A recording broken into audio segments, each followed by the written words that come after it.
Magandang gabi po sa inyo. And ako po ay natutuwang makadaupang palad kayo. Actually, kanina lang doon sa post and sa GC ay kumbaga natitrigger po tayo na makipag-engage, and eventually lagi naman ganun sa crypto kasi sa mga grupo ay ganyan na kung saan pag may interesting na bagay, kakatanungan, and then eventually nagkakakilanlanan ng mga interest, Brother Michael. So, okay yan. And ika nga, welcome na welcome sa atin, basta makatuto. So, Brother Michael, Brother Ryzen, magandang gabi. Ano pa? Good evening. So, actually, tayo lang naman ang hindi naman to live. I intend to record that in OBS for other purposes na ma-record yung mga good part ng conversation. Pero other than that, tayo-tayo lang naman. Kaya nga, kung may darating na sasama sa atin, i-accept natin at matanong. So, to start with, Hive and Dibas, and Boss Michael, ikaw na nga ba si Don? Ikaw na si Don? Si Boy Paul Boss. Buti nakagawa ka na ng account, ang bilis. Actually, last year, my students medyo natatagalan at malaki na din ang in-improve ni Dibas in account creation. So, to start with, Hive is blockchain. Blockchain talaga siya. It is not a smart contract of any blockchain like Ethereum, Binance. Standalone blockchain talaga siya. So, kumbaga, okay, man. Ang history kasi ni Hive, ang Hive is a fork of Steem.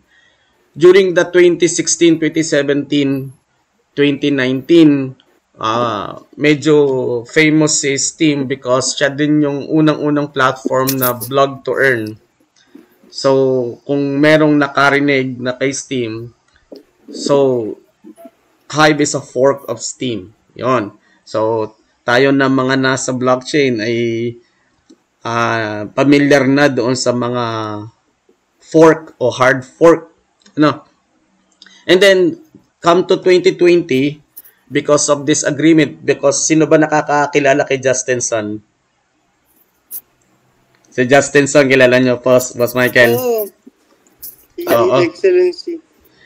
Medyo may sariling lipad yun Pero mukhang magandang mag-promote at ang lakas mag-promote ng kanyang Tron, and medyo shady, o sabi nga ng ibang mga blockchain influencer, shady daw o kung ano. Actually, dumating si Justin Sun doon sa Steem and he bought the company. It was the company, the Steemit Incorporated, Steemit Inc. He bought the company, but open source naman yung blockchain. It is the Hive blockchain. The Hive network is open source, and it is maintained by the community node operator. Then eventually, disagreements and there was an attack on the network. Eventually, gusto ni Justin Sun na makontrol ang mga node validator. So, gumawa siya ng mga socket puppets, puppet node witnesses, ganon. So, nakontrol niya. Naghilahan, and eventually, the community won by a hard fork.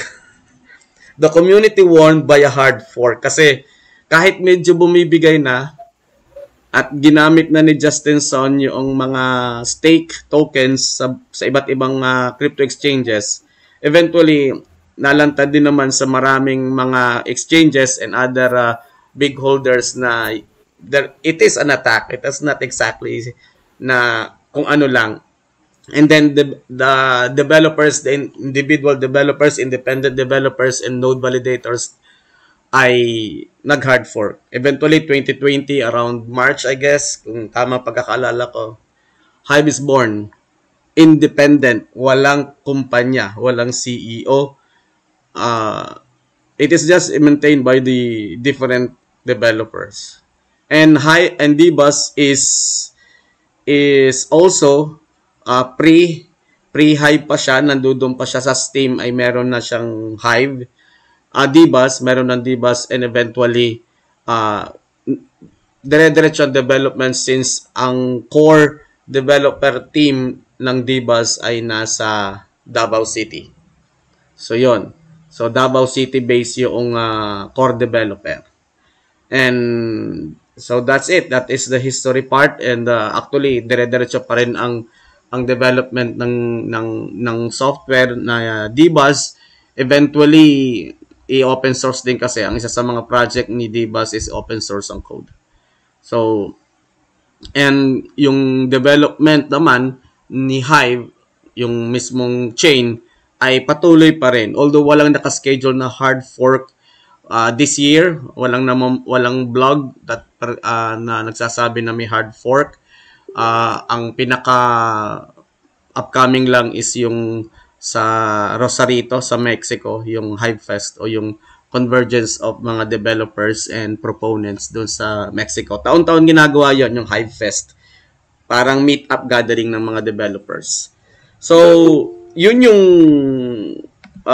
short history and even current na nangyayari.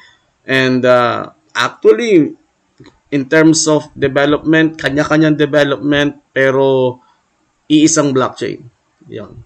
Yun actually yun ang naka-take ng interest ko in staying and being with this community. Yung fascinated kasi ako na pwede pala yon yung hindi pagmamay-ari ng isang kumpanya yung blockchain.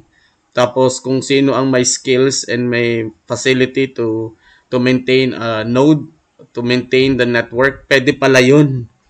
Kakala ko ang buhay natin ay nakatali sa data center ni Facebook, brother. Nakatali sa data centers ni Google. Pwede pala yon na decentralize ang network. Yep.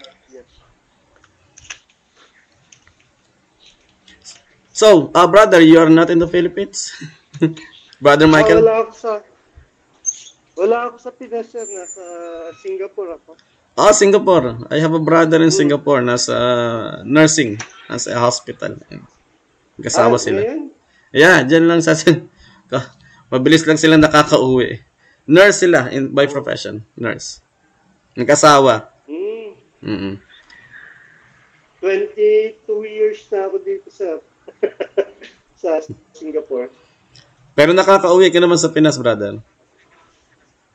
Mga every 2, 3, 4 times a year nabalik ako sa Pinas. So, acknowledge ko lang si Unknown. Bakit Unknown na naging pangalan? Unknown. Kanyang icon. And then si Ryzen, brother. So, actually, i-screenshot ko. Tingnan ko kung masishare ko yung ating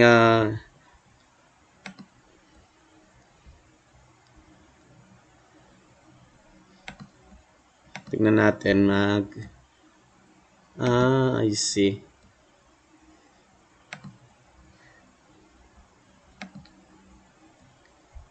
Share tayo ng window.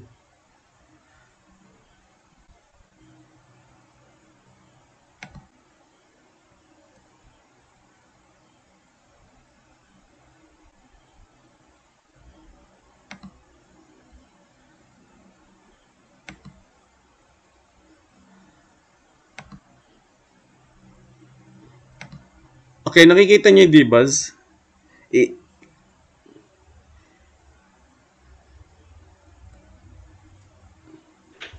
Wala pa, sir. Wala. Nako, ito pala. Paano kasi pala? Dapat pala sa isang browser ako ganito na lang. Buksan ko dun sa isang browser. Alsync ko lang Alsync ko si Facebook.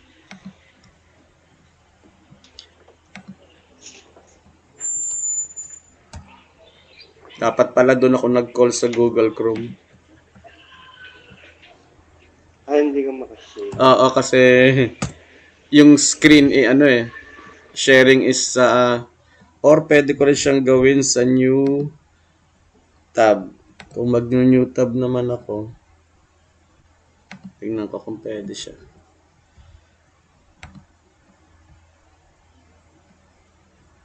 So, share na lang ako ng new tab. Asin ko to. Parang pinoprompt ako niya eh.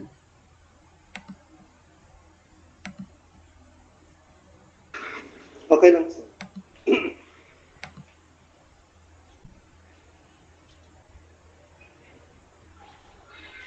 Okay, ay ano, Facebook.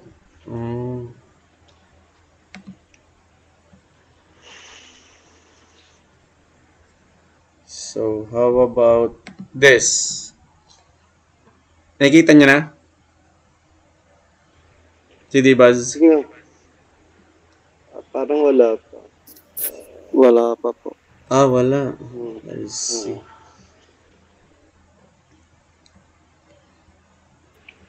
Sir, taga Davao ka, sir? Actually, yung developer ng D-Buzz is from Davao. Actually, ano sila eh, nakapangasawa ng Amerikano. Okay. Oo.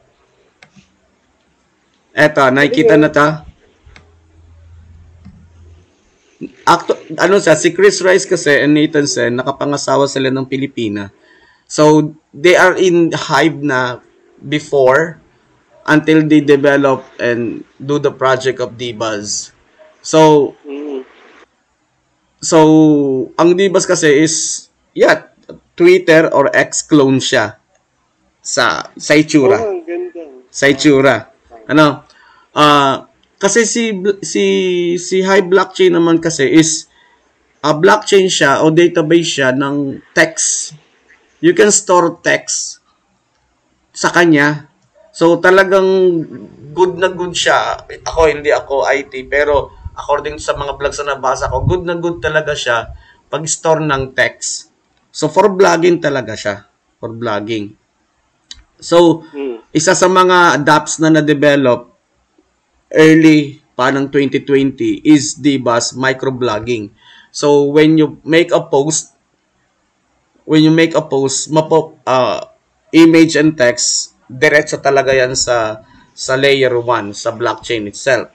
And then kita nyo naman kanina sa mga nakagawa ng account, may parang 4 yata kayo o 3 na nakagawa ng account. So kita mo yung post, pupusuan mo lang, eventually there will be a dollar value na makukuha. Galing Oo, may dollar value. Pero pwedeng bilhin ni Elon niya. Ang galing Oo, actually, kumbaga, alam mo, nung isa pa, kwento din, alam mo nyo ba na nung mag-fork nga galing sa Steam, si Hive, dahil pinangalan na, tapos kinikerry niya yung pangalan na Hive Blockchain. Kung isa-search nyo pala sa CoinGecko at saka sa CMC, meron talagang isa pang blockchain na Hive Network Technologies yata yun o Hive Blockchain Technologies. May kapangalan. Meron. So, the story is, according to the blogs, actually, pagkagawa noon, after a few weeks, nagpasa na ng lawsuit yung kumpanya. So, pero, infringement mo. Ganon. Sabi, kasi ginagamit yung pangalan. Pero, syempre, sa lawsuit, ilalagay mo kung anong kumpanya. Ngayon, wala silang mailagay na address. Wala din silang mahanap na tao na pwedeng nagmamayari ng Hive blockchain. So, eventually, I was really fascinated that pwede pala talaga yon. I mean, walang jurisdiction na tunay na nagmamayari ng isang network. Hindi katulad ni Facebook na yung data center nila nakakontrata o at least may identity sa isang jurisdiction. But Hive can be run in a basement computer. Kasi DPoS kasi siya, so hindi siya matakaw sa kuryente. At kumbaga, kayang-kaya pa rin talaga siyang i-set up na manually on your own. So that is according to the blogs. I mean, wala akong personal experience and I can really understand how to set up this stuff. Pero yun ang paliwanag, kaya nga isa din sa mga development during the hard fork, tatlo na yata from 2020. Dalawang hard fork na from the separation to Steam, nakadalawang hard fork na uli si Hive. Ay isa sa mga development is yung dapat talaga ang isang blockchain daw nararan independently sa maliliit na specs na hardware. Ganun daw yon. Para kumbaga, hindi nakokopo daw ng malalaking kumpanya. Yun. Kasi pag nakopo daw ng malaking kumpanya, nasa-centralize. At pag na-centralize daw yung blockchain, pag may-ari na nila yun. Diba? Ayun po. Sino ba nakamonitor dati na yung hilahan ni Bitcoin Cash at saka ni Bitcoin SB? Tandaan nyo yon. Yung nag-agawan sila. Di ba? Parehas naman silang fork yata ni Bitcoin. Nag-agawan sila ng mga miner, nagkabilihan. Dati. Bantay na bantay ko yung news na yun. Talagang parang yung agawan sila ng hash power, ng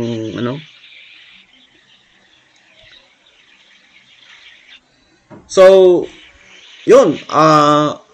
Dbuzz is a Filipino product din naman. At dito, narito yung base ng developer. Actually, na-attend sila ngayon. Merong event na Web3 sa Bacolod. Ando doon ang representative ng Dbuzz. And bukas ng gabi, magre-report sila doon sa webcast ko. So, kung ano yung nangyari. Kasama si Chris Rice. Yung developer nandiyan sa Pinas. Oo, merong isang, I guess, Pakistani yata yon, pero pinapupunta din dito sa Pilipinas ni Chris. At, pero mostly the developer is in the Davao City. Andun talaga yung enter team. Tapos, merong maraming mga events silang napuntahan na dito lang, itong taong ito, ang dami lang napuntahan na mga event na, di ba, pag sa mga event daw yata may mga lagay silang mga stalls, gano'n. So, anong impression mo, Brother Michael? I mean, sabi mo, sa cybersecurity ka and you are nasa blockchain na matagal na panahon. What do you think? Matagal na ako sa blockchain, sir. Nag-start ako mga 2015, 2016, mga ganun. And gumawa na rin kami ng project dati. Kaya lang, unfortunately, hindi natuloy yun kasi yung mga ang nangyari kasi doon, yung multi-sig account na ginagamit ng project na wala nila yung yung isang wallet. Kaya hindi siya natuloy. Pero okay din sana yun. Kami yung gumawa ng smart contract nun. Parang kinontrata lang kami. So, talagang cybersecurity o IT yung profession mo? IT talaga ako. Yung by profession. Matagal na rin ako. Siguro mga 26 years na ako sa IT. Matagal-tagal na rin.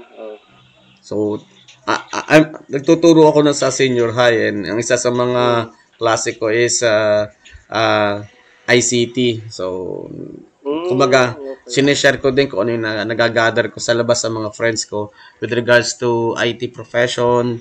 Kasi talagang yun din ang hilig ko, pagko-computer, pag-internet. Eventually, reading lang naman ang power ko. Wala naman talaga akong skills in programming. So, nang dumating nga itong blockchain, dati nga noon, nagdelve ako sa open source Ubuntu. When I learned about Ubuntu 2014, I jumped into Ubuntu sa aking mga machines. And then, yung nga, 2017, nakita ko ang crypto. So, sabi ko, gamit ako ng Coins.ph. Tapos, bili ng konti. Tapos, sell ng konti. Sabi ko, pwede pala yun. At totoo nga pala. Then, eventually, I learned about Steam. And then, yun na nga, the history. And sabi ko, okay pala siya. Andyan ang buong pamilya mo, no? Nakatuwa. Ay, good. So, kumbaga, na-fascinate talaga ako sa technology. Although Bitcoin, binasa ko yung history at ang napakaraming reviews. Fascinating talaga ang technology ng cryptocurrency. Kumbaga, nag-pave talaga siya ng future na decentralized, di ba?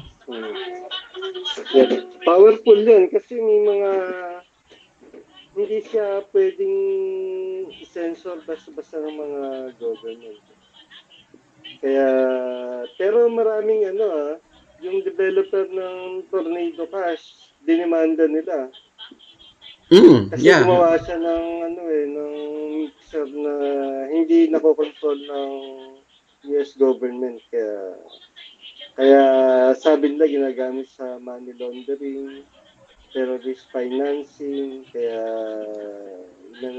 pinahinto nila yung Tornado Cash. Well, kayang ipahinto si Tornado Cash dahil kumpanya siya. Di ba? Hindi, kilala yung mga developer. O kilala yung developer. Pero, I'm sure, bagay, abogado naman sasagot niyan. Well, kahit naman kilala yung developer, kung sila lang talagang mga developer ang may hawak ng network, talaga mapapasara yun, di ba? Pero marami din namang mga mga project na nagpapa-license sa USA para hindi sila habulin eventually, like yung mga security token na Monero? Monero hindi, yan privacy coin yan talagang mas mahirap. Yan, kasi hindi nila namomonitor kung sino-sino gumagamit, sino yung mga saan tina-transfer, o kaya ginagamit ng money laundering ng mga criminal. Yun. Kaya galit siya sa Monero. Well, eventually magkakaroon ng mga lawsuit din Well, yung logic naman na ginagamit doon, 'di ba? Bakit yung bang fiat money hindi ginagamit sa illegal? 'Di ba? Parang ano namang klase 'yon, 'di ba? Money laundering nga, kaya money nga laundering, fiat 'yun eh. Ay yung crypto pa hindi gamitin doon. Diba? Parang illogical naman. Of course, syempre silang nasa authority, they have the power, the control. That's why Brother, itong BPS na sinasabi mo, medyo bago sa akin. Kala ko BPN. Ano itong BPS na sinasabi mo? BPS, yan yung mga node na ginagamit sa mga blockchain. Tumatakbo yung mga either mga blockchain data or yung mga nagbavalidate lang ng mga blockchain transactions. BPS, Virtual Public Server. Usually dyan ini-install yun kasi para high availability siya. At the same time, anonymous, secure, maraming may gumagamit iba-iba. Hindi rin siya madaling ipa-shutdown kumbaga kasi hindi naman alam ng mga iba kung saan tumatakbo for that particular blockchain. Ibig sabihin, talagang yung VPS, decentralized network yun. Kasi kumbaga, hindi siya... ano siya, parang mechanism lang para makapagpatakbo ng node for a particular blockchain. Yep. Pero yun ang sikat ngayon at saka kukunti lang yung mga knowledge and skill paano i-set up yung mga bagong blockchain na nag-aspire na sumikat or mag-proliferate and mag-introduce ng bagong technology. So, anong usual blockchain ang gumagamit ang BPS? O generic technology lang siya? Generic technology lang siya sa IT, sa... ano siya, server siya. Server technology siya. Nag-store ng blockchain data, yes. and nagpa-participate sa security and validation ng mga blockchain transaction. Yun ang main use ng mga VPS. VPS siya kasi virtual siya na nirerentahan ng mga tao para makapagpatakbo ng mga blockchain nodes. Alam ko na, sa Hive ganyan, meron isang kumpanya that offers yung witnesses, ang tawag naman sa Hive is witnesses, sila yung mga node validators, babayaran mo na siya for 1 year. Package na yon, may mga manual, lahat na. Ibig sabihin, little skills na lang kailangan mo at saka yung iyong end na monitoring, etc.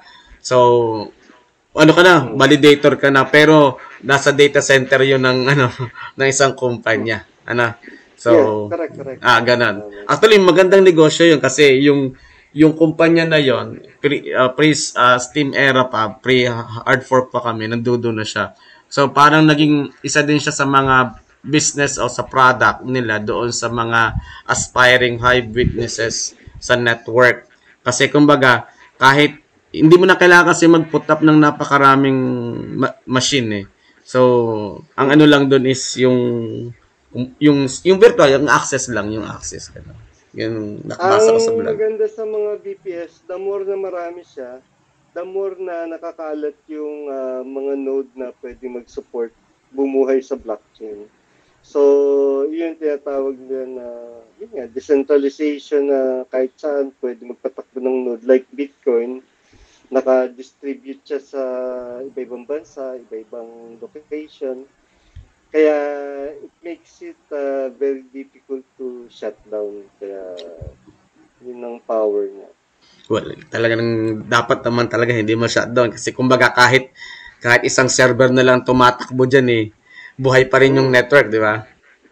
Kasi, kaya nga isang server, isang client na lang eh, nag-uusap sila. Buhay pa rin ng network. Diba? Parang ganun, tama ba yan? Tama. Isang dulo lang at saka server. Kaya nga, diretso ang buhay. Mas maganda kung iba't ibang jurisdiction may kopya tayo ng blockchain at working. Yep. Yan. So, in terms of security ba? I mean, katulad tong mga phishing na to. I mean, marami ba talaga na mga nasa crypto na Pinoy na risky? Dami. Risky? Daming na-hack, daming na-hack kasi nakaka-click sila ng mga phishing link na akala nila galing sa mga project na legit. Ang mga fisher kasi mahilig silang magawa ng mga phishing network na automated actually yun. Pagka-click mo doon, makaka-capture na yung mga private key, mga password phrases ng mga wallet mo. Ma-hack lahat ng mo.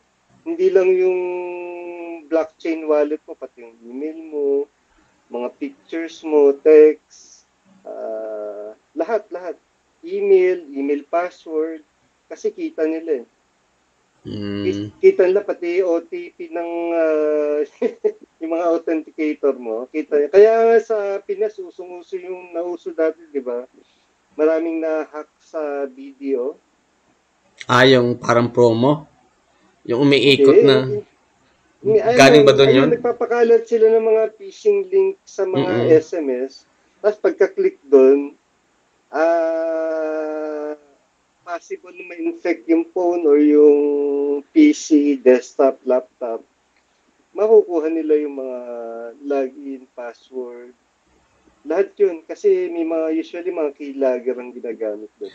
Yung ba pag-click talaga, parang mako-compromise ka na o kailangan mo pa mag-input ng data? Pag-click pa lang talaga? Pag-click pa lang. Compromise yan. No compromise need to do anything. So, any phone ito, whether it is Android or iPhone?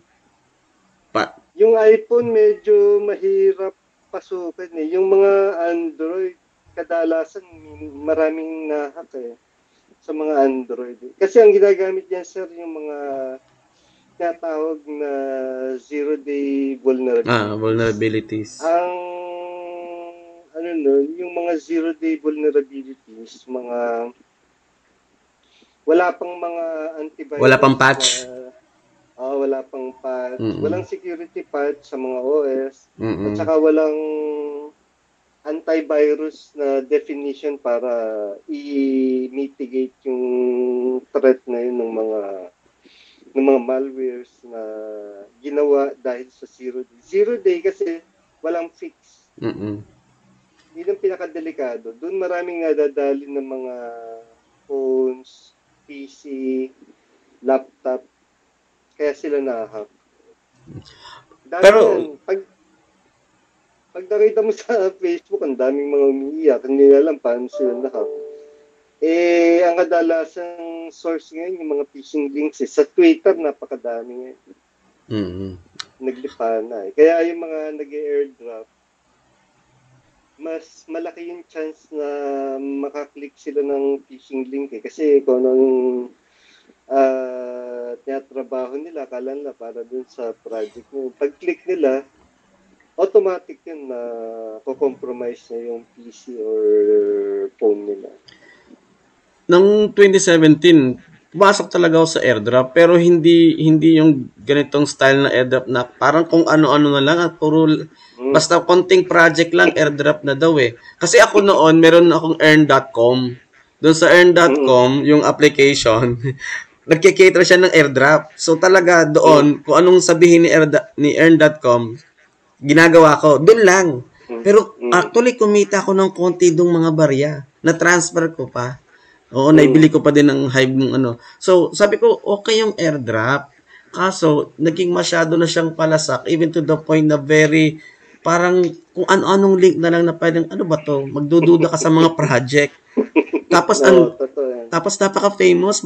Maraming mga proponent ng airdrop. As in, talagang napupuyat yata daw sila. Kaka-airdrop, ano yun? Umaga sila. Kaya nga yung mga iba inumaga tapos ngayon magkano nakikita mo $10 lang. Or less pa. Minsan abonado ka pa sa gas. Gas ngayon mga $30 to $50. Kaya ano kasi yan eh, kung pipili ka ng airdrop, dapat yung maganda talaga na talagang aralin mo deep inside kung sino yung backer, ano yung technology niya, legit ba yung mga team. Karamihan sa mga nag-rug pull ngayon, mga anonymous yung mga developer. Pagka binura na yung Telegram, Discord, Twitter, wala na. Ubus na rin yung pera niya. Gagawa lang sila smart contract, no? Tapos gagawa sila ng website na para halos para-parehas naman ang design ng dashboard. May template na ng dashboard, no? Halos ganun lang eh. Sindikato yan, sir, yung mga may ikot-ikot lang yung mga scammer na yan, yung mga fly-by-night na mga project na yan. Kaya marami sila, grupo yan. Yung iba ng phishing, iba gumagawa ng fake project, tapos magra-rug pull. So, ganun yung mga pinagkakabalahan ng mga bad actors ngayon. Kaya delikado pag hindi talaga legit yung mga project.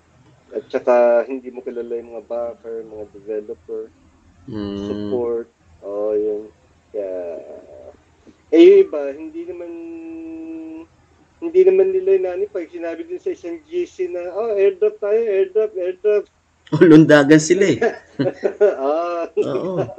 Sayang yung time nila dun, no? Minsan wala sila makukuha. Minsan, may makuha sila, lugi pa sila pag transfer nila. Pag ERC-20 yung gas fee na gagamitin nila. Ang laki na, no? Ang mahal ng gas fee ng Ethereum, eh. Ang mura lang ay yung mga Solana, Polygon, Matic, yan. Tingin ko kasi merong psychology factor doon na pagkwartahan na, as in, talagang guyod siya eh. Para bang crowd agad talaga. Tapos, hindi, yung bang ang nakikita lang talaga is yung kikitain. Hindi nagre-rethink na ano ba yung system? How does this work? Kasi madaling pumasok. Kaya sabi ko dun sa JC kanina, kung alam mong pumasok, alam mo din dapat umexit at tumakbo. Kasi, ang marami doon, sige, pasok ng pasok, tapos pinaghihintay sila, hintay. Hanggang sa yun, nagkakatotoo yung paghihintay nila. Nagda-dump na lang ng ubos. Ngayon, dump ng 99% yung halos lahat ng crypto ngayon, 99% dump. Okay, kasi pagka wala ng mga interesado sa mga ganito, yung mga discussion or mga bumibili or mga nag-represent, doon pa lang magpapump ulit ng crypto na dati. Yung mga nawala na interest yung mga tao, nagkaroon ng COVID noong 2020. Wala talagang kahit yung mga whale, durog lahat ng mga whale, ng mga nag-hold sila, mga nalugi ng 99%. Konti pa lang ang holdings ko noon Noong 2020 na yun. Kasi sabi ko, okay, tumataas. Kaso, kumbaga, naliitan ako, hinold ko lang talaga.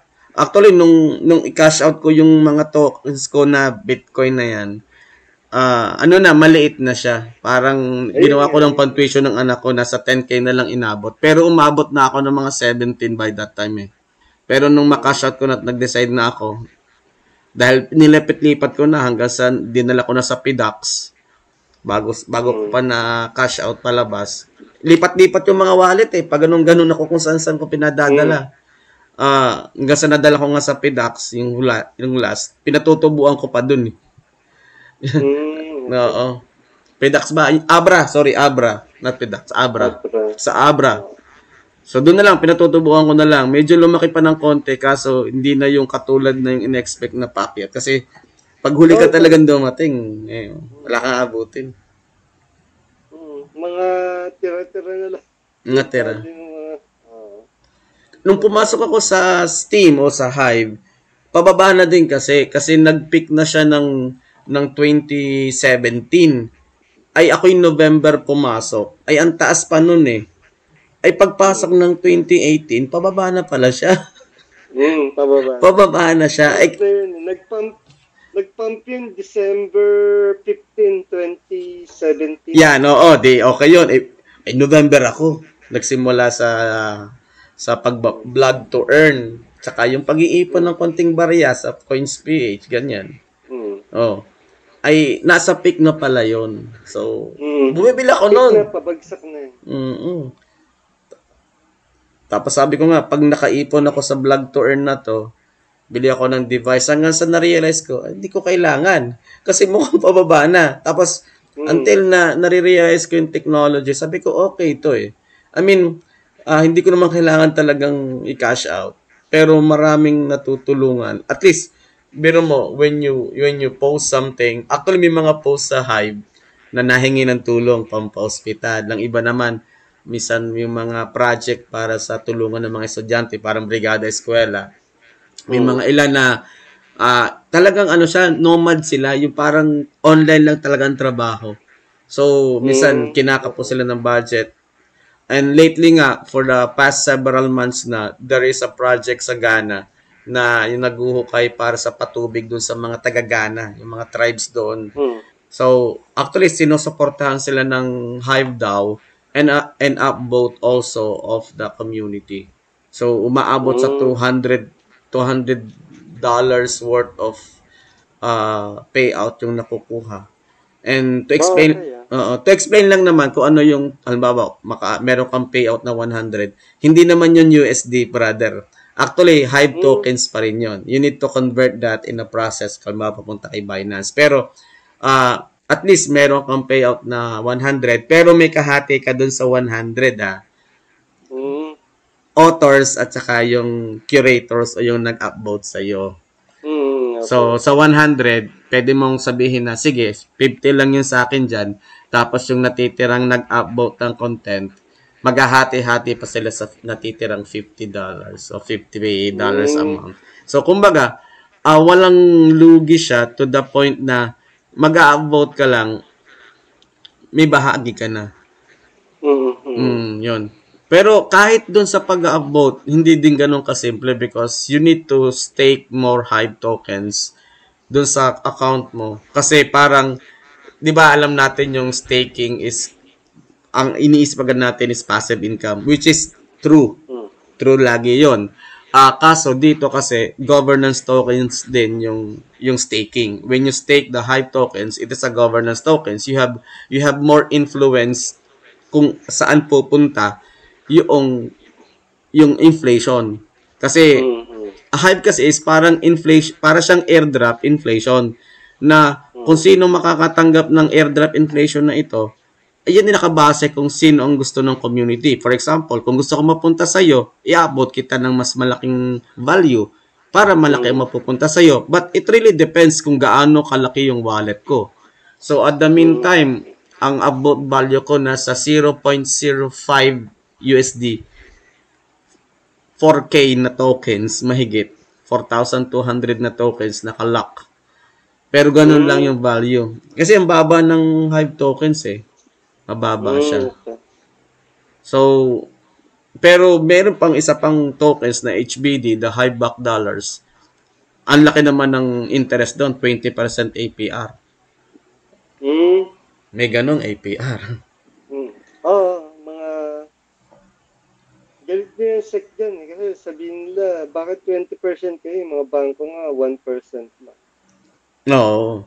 Pero 'di ba naman sa ano ba sa Coinbase yata 'yon at saka doon sa Circle, may app na ganoon eh kasi ang lalaki din eh. Laki ng staking Tinanggal nila. nila yung ano, pero naggawa ng bagong lending mechanism ang Coinbase ngayon eh. Mm. Parang yun yata yung parang approved. Yung dati hindi eh. Tapos nagbayad sila ng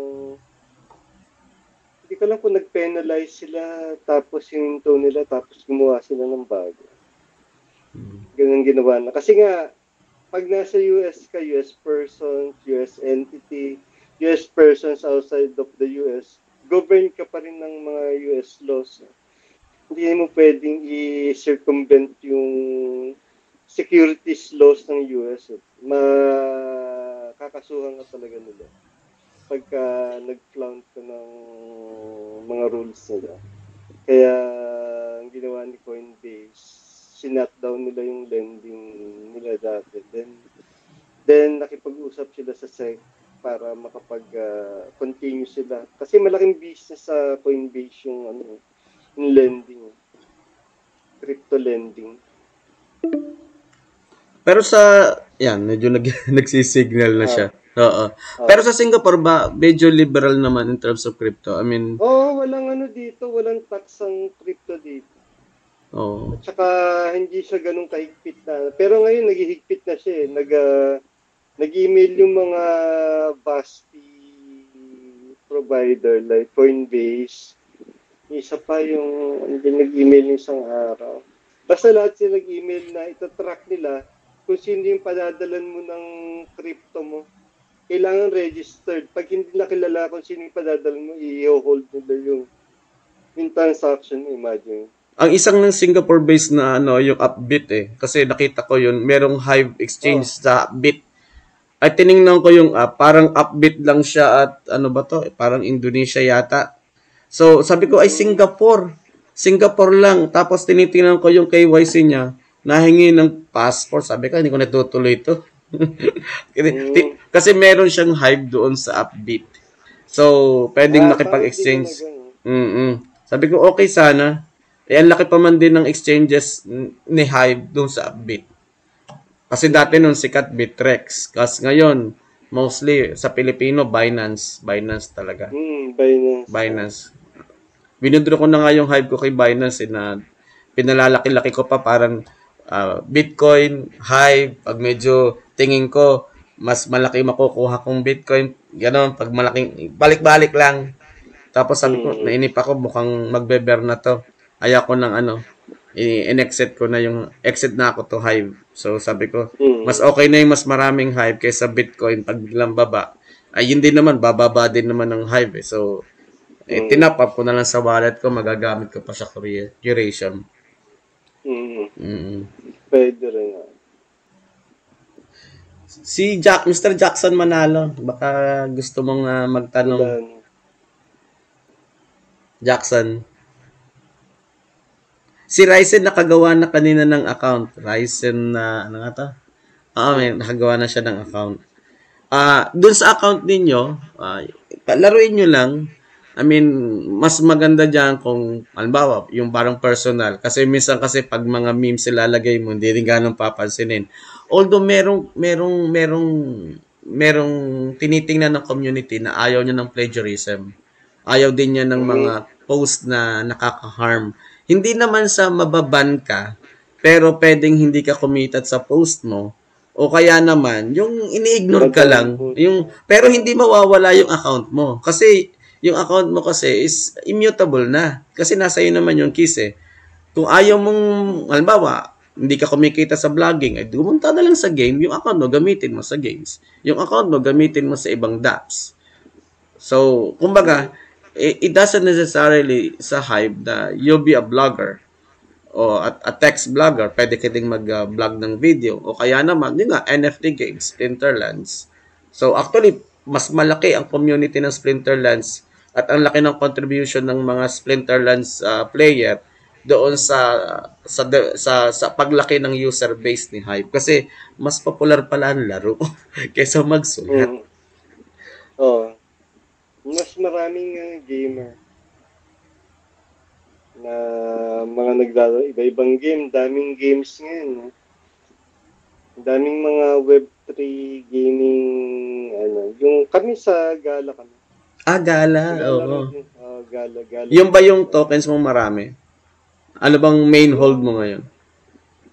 Marami kong iba-ibang token, tsaka yung marami kami sa CoinGeeks dati na binili na waiting for bull run pa yung mga naka-stake din yun, kumikita ng mga sariling token, so aabangin sa bull run. So, tagal pa siguro mga July next year pa ulit ang medyo malayo, pero ikaw nga siguro ito na din yung sadya kang magbe-build up. Kasi parang, tinitingnan ko kasi yung logic. Pag nag-build up na tayo ngayon, nagbodega, baka mapabilis yung bull run. Di ba? Lalo't yung malalaki. Yung malalaki ang bumili, yung mga institution daw. Pag sila yung nag-cramp to buy, ay baka bigla na lang pumasok at dire-diretso. Kung tayo naman, well, barya-barya, pero at least, in a way, nakakapag-build up tayo ng portfolio. Okay din yun. Buy ka lang ng maliliit na yun talagang trip mo na ng mga token until na mag-start na yung bull run. Then naabang ka ng peak niya. Kaya pinakamahirap timingan dyan yung peak.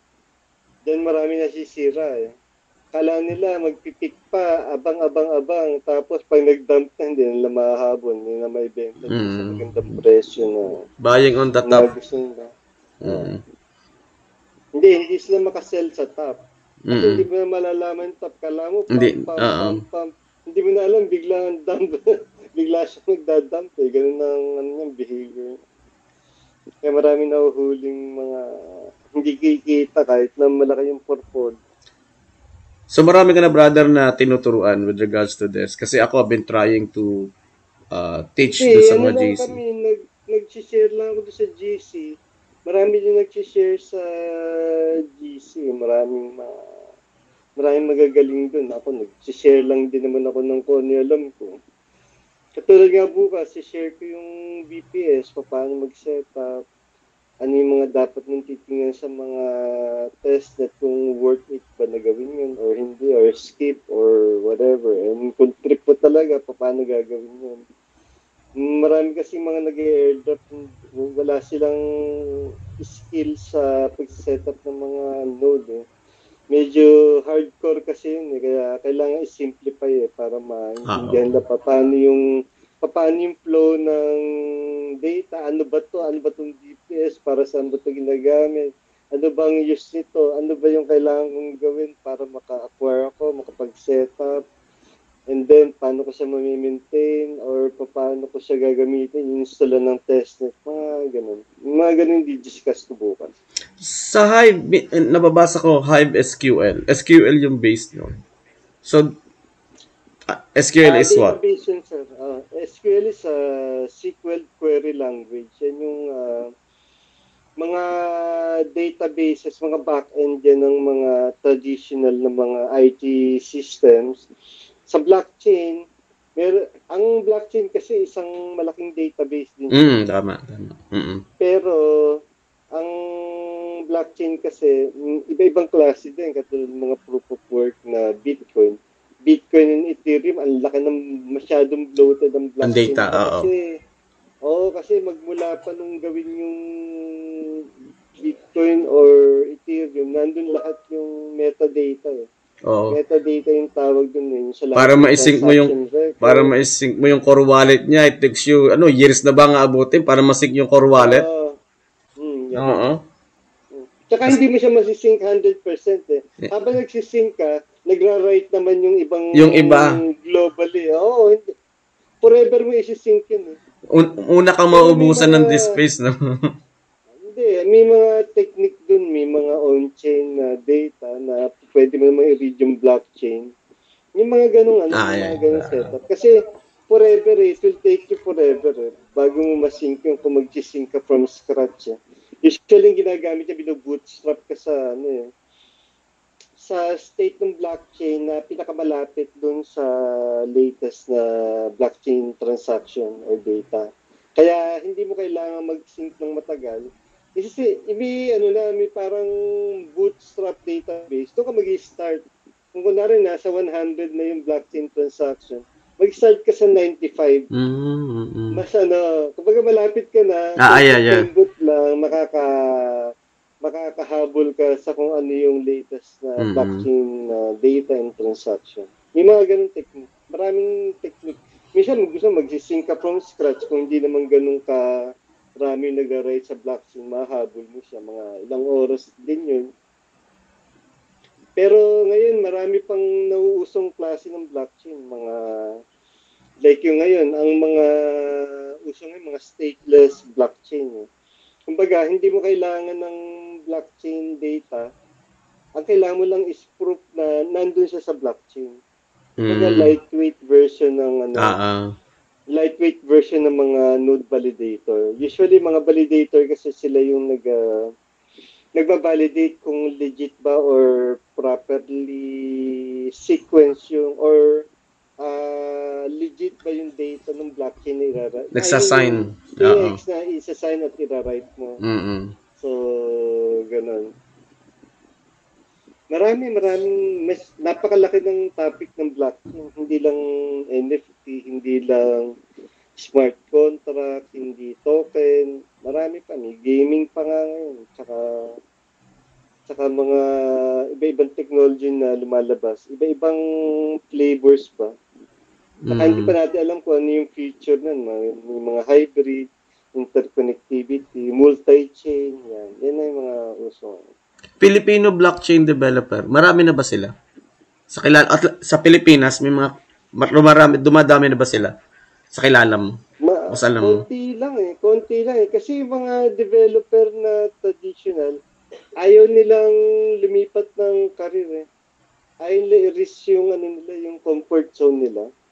Ayaw nila magkaroon ng bagong technology. Kasi pagka binitawan nila yung skills nila sa traditional Web 2 development o Web 2, wala silang kung i-risk sila, kunwari mag-resign sila para mag-blockchain. Walang kasiguraduhan sa blockchain. Wala pa. Parang wala pa, di ba? Wala pa. At saka hindi worth it eh kung hindi rin lang yung sa mga mainstream na katulad ng Solana, Ethereum, Bitcoin, yan. Ayaw nila. Kaya mabagal ang progression ng mga blockchain developers sa Pilipinas. At saka kahit sa Singapore, sa ibang panig ng mundo, ganun din. Kaya nga napakadaming scammer eh. Ayaw nila ng long-term commitment. Mabusisi kasi mag-maintain ng mga blockchain database, mga blockchain system, at saka yung mga back-end, website. Kaya ang ginagawa ng mga scammer, kunwari maganda yung project na, maganda yung website, maganda kunyari yung backer, pero hindi sila kilala, i-hype lang nila yun, tapos magra-rug sila. Ganun lang ginagawa ng Ganun mga yun. scam. Paulit-ulit lang. Yung mga tao paulit-ulit din nagpapaloko. Kaya cycle lang. Well, sana natuto na kasi na-monitor ko na yan 2020, 2021, Mm. 2022. Nasa GC na din ako ng mga ganon. Halos ulit-ulit Mm. eh. I mean, Oh. naniniwala eh. Ba't ganon? Naniniwala sila. Ang mga tawag, boss, mga house. I mean, common na yun pero actually galing na din ako. Actually kaya ako na din punta sa Bitcoin na yan ay galing sa networking. Alam mo naman yun, yung Mm. parang 2017, 2016, yung networking parang sikat na sikat. So sabi ko, sige try ko nga. Then mayaman ka na din sa'yo. Nasa MLM ka pa. Networking ka pa. Ay online kasi yon yung parang magla-login ka lang daw araw-araw tapos kikita ka. Tapos ini-imagine ko, ano yung sistema nyo na ganun? Ay syempre, nagbayad ka dun sa parang upline mo. O di, siya may kita. Ako, mag-i-invite pa lang. Yun Oo, naman, maganda eh. yung pag-invite kasi character yan eh. Minsan, wala ka talagang talent mag-invite, di ka makakakumbinsi.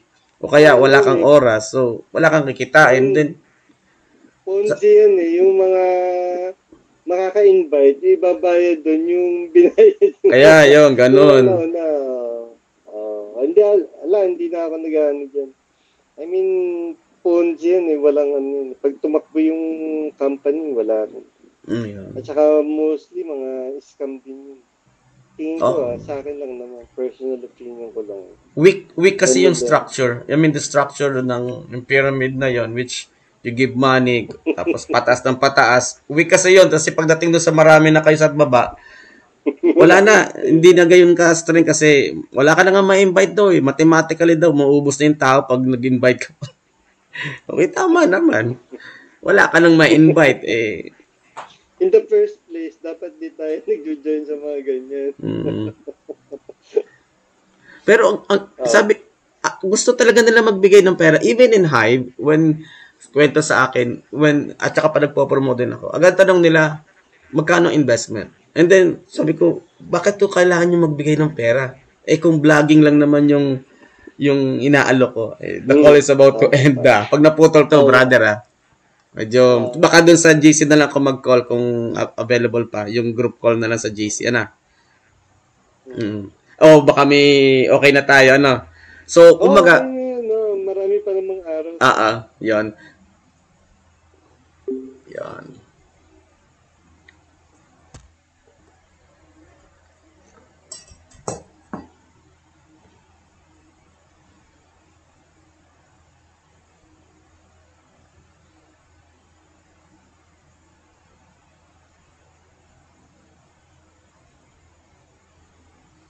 So, ayun po. Maraming salamat po kay Boss Michael. Ang ganda ng usapan namin. Actually, isang oras lang talaga si Google Meet. Ayan, at nasulit yung buong isang oras. Maraming kwentuhan. Actually, hindi naman kami nakapag-focus pa sa Divas at sa susunod. And tomorrow night, aking i-share dito yung link doon sa FB Live na at maririnig nyo talaga yung ilang mga updates about sa Divas tomorrow night 8:30. So, yun talaga, makakarinig kayo ng maraming kwentuhang Divas doon. So, ang ganda ng kwentuhan namin at maraming salamat Boss Michael with regards to those idea. Worth sharing sa mga estudyante ko. And yun, I guess let's call it a night and tatiming uli po tayo sa mga susunod na kwentuhan. At siguro po, mas maganda kasama na po talaga kayo. So, magandang gabi po and stay awesome at keep on learning. Blockchain man, cybersecurity man, or just enjoying life. Keep learning from our experiences po. So, maraming salamat po at magandang gabi.